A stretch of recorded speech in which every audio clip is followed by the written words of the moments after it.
Well? It's intense. It's supposed to be. You make it sound like J.R. caused Bianca's accident. Good. Then I made my point.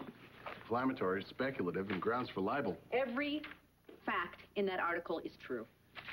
Do you see the police report? No. I saw the look on Adam's face, and that was all the documentation I needed. He's terrified that J.R. is responsible, and something obviously is eating away at J.R. So that's your evidence? No way we're going to run this story. Uh-huh. Watch me. You're asking for big trouble here.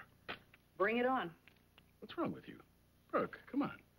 You never run a story without triple-checking the facts. Now, one strange look from Adam, you're ready to blame his son for attempted murder? I'm tired of the lies from J.R., from Adam, and now Ted and Jamie are jumped on board. Yeah? Sounds like you're taking a flying leap yourself. Come on, what's the matter with you? Why are you so hell-bent on printing this? What's your secret? It's Christmas. And I don't have a clue where my son is. Look, I'm sure Jamie's fine. He's a grown man. Yeah, yes, he's a grown man. Yeah, he can take care of himself. Okay, I know the party line. I just thought, when it came time for him to take care of himself, I would be able to call him and occasionally nag him. He will be in touch with you when the time is right. I'm his mother. There shouldn't be a wrong time. When I am 99 and I have one foot in the grave, the other one is going to be firmly planted on the ground, waiting to say my goodbyes to my son. I mean, the last thought of my life is going to be in my children, Edmund. I love him, and I want him home.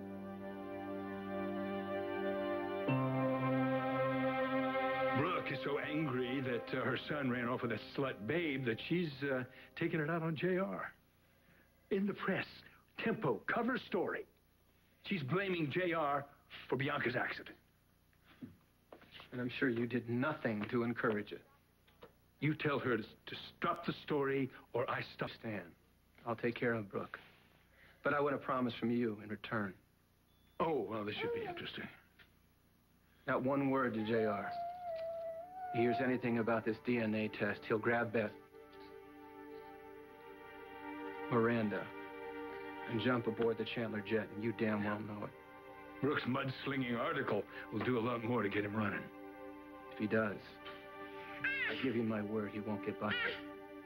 I'll tie myself to the wing of that plane if I have to. Miranda's going back to her family, no matter what it means to J.R.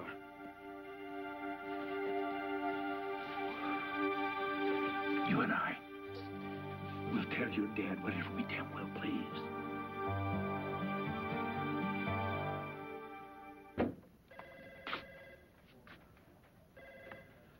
Hey, buddy, I'm sorry to interrupt. Ever have that recurring nightmare where you left the house and you forgot to put your pants on? Your pants are on, but I still see an ass. Well, you want me to stick around and force it out of him? I can handle it myself, thanks. Good luck, Ted. I'll need it. Take care, pal. Thanks.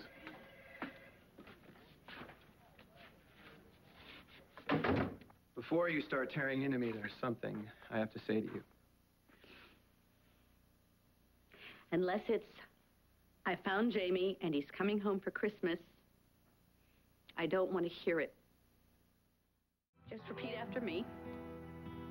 Jamie will be home for Christmas. I'll answer all your questions about Jamie. I will. I give you my word, but first I want you to promise me that you will not, under any circumstances, print that article about J.R. and Oh, but are you serious? Now you're protecting J.R.? No. Then why are you asking me not to print that article? Brooke, I've got my reasons. Stop, right? I want you to stop right there because I am not going to deal with any more secrets. I'm just not. I don't blame you. Would you do me a favor? Would you please have a seat? Well, usually when people are asked to sit down, it's bad news.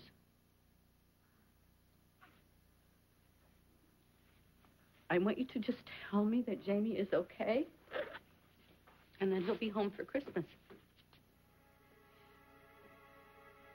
I would give 10 years of my life to be able to tell you that come Christmas morning that you're going to wake up and you're going to wander downstairs and Jamie's going to be in the living room or the kitchen making a mess about something. But you can't. Okay. That's okay. If he can't be home for Christmas, then I want to know when he will be home. Brooke, Jamie's never coming back to Pine Valley. In other words, what you're saying is that I will not see my son ever. Unless, of course, your plan goes south. Your plan to keep him safe. And then I will see him.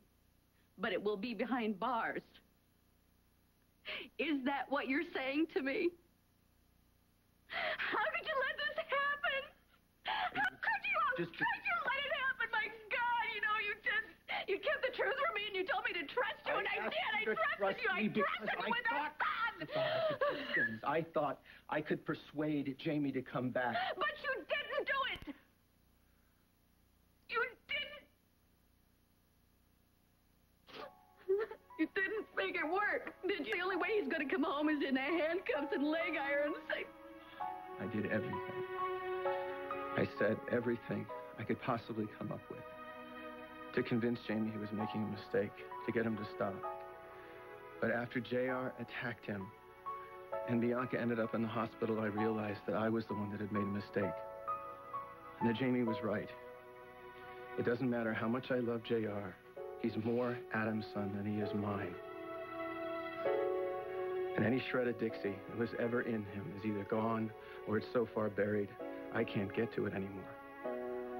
For all I know, your article is absolutely right. I mean, I don't think for a minute that JR pushed Bianca, but I have no doubt that a struggle happened. And it's perfectly obvious that JR is going to do anything and everything he has to get what he wants. And that's why I couldn't tell him his son is alive. Because I can't bear the idea of him raising Dixie's grandson. When I was a lost cause, Joe and Ruth gave me a shot at life. And I wanted to do that for JR, but I can't. But even if I'm not the kind of father that could save Dixie's son, Jamie might be the kind of man that could save her grandson. And I owe her that much. I'm sorry. I thought I could do it all. I thought I could change JR. I thought I could protect Jamie, but I can't. This is over my head. In the end, I lost both of my children. And I understand if you never forgive me.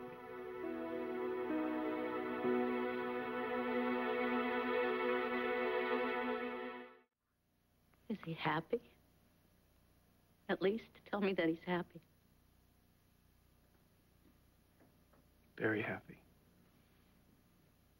You should see him with that baby. It's something else. At least you did a good job raising him. We both raised him.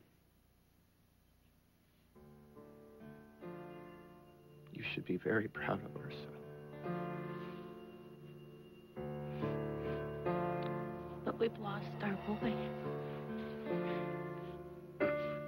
We've lost our child. And tomorrow, JR is going to lose his.